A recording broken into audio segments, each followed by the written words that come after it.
गोटे थर कहलु पु हाँ कर 2000 3500 देला आउ थे द्वितीय बोली आउ थे 7000 दे 7 लक्ष दे ना से जमी छाड़ दे बाउंश बुझिकी रखी को जाति लोक ना कौन गौड़ जगह बुझी रखी बाउंश जो जगह से छाड़ी आसु एफआईआर देवा पुलिस कौन कहले पुलिस कहले पटे डके आनी कहले केते बासन करछन्ती तेरे 3 मास हला कौन कौन बासन करछन्ती निया पानी दौड़ू जीवनी का कथा कहनी आम किए हेल्ले कथा कहना कि निया पानी ना कि दौड़ू से पूजा करनी किन चलु आम घर आगे आम सी बंद जहाँ कले आम क्या करूँ मो ना अनिल कुमार गौड़ बापा दयानिधि गौड़ कौन है कहीं थाना को आसुँच कौन बासंद कौन है कहले बासंद ना आमर पितृपिता संपत्ति गोटे बाउरी लोक को हरिजन लोक को बिक्री कराला आज की बिक्री कर 4 वर्ष होलानी 4 वर्ष होलानी बिक्री कराला बिक्री करने सकाशे गाँव किसी कमिटी बा किसी लोक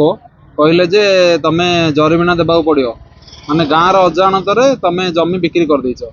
एति सकाशे आमको 7 लाख जरिमाना पकईले आ गाँव निया पानी बासंद कले आ मंदिर जीवा भी मना आउ दुकान भी मना आउ रोड घाट चलिया भी मना राणी शेउल डिसेम्बर 2025 तारीख रू एटा हलानी मो गाँववासी आगे अभियोग करी गाँववासी लोक मोर कौन कथा बुझिले कहले जे नाई तू जमी 7 लाख सकाशे तू जमी छाड़िया पड़ो नाई जदि तू 7 लाख टंका जरिमाना पेनाल्टी देवाक पड़ो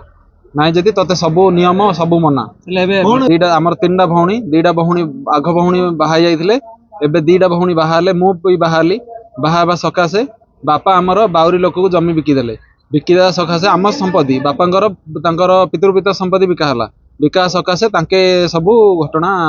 करचंदी गाँव रे नियम करचंदी किसी कमिटी लोक बाकी ग्रामवासी लोक अर्जुनपल्ली ग्रामवासी लोक राति रे मु दरखास्त जणैथिली पुनर्बार विचार करा जाऊ जेहेतु मु आ बापार संपत्ति किबा पितृपिता संपत्ति आ बाउरी लोक को बिक्री करिनी आ मु जो 3500 जरिमाना देइथिली तापर आ मु बिका बिकी किछि करिनी ए पुनर्बार विचार करली तांको दरखास्त लिखि जणैथिली से माने पुनर्बार आ दरखास्त देखिलेनी से माने खाली कहले नाई जबरदस्ती 7 लाख टंका देबाक पड़ियो नाई जदि जमी देबाक पड़ियो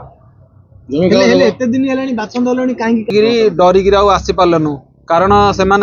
समस्ते गाँ एकजुट आम हेलु बुढ़ा बुढ़ी दिल को धरी मोर बापा माँ को धरिकी मु केते थर ब्रह्मपुर मेडिकल गली बैराणी मेडिकल आसिली ए सकाशे आम 4 मास है घरे पड़ी पड़ी माने ब्रेन खराब हो गला माँ भी माँ परिस्थिति तुम निजे फिल्ड गले देखिले जानवे आउ एति सकाशे आम डरिकी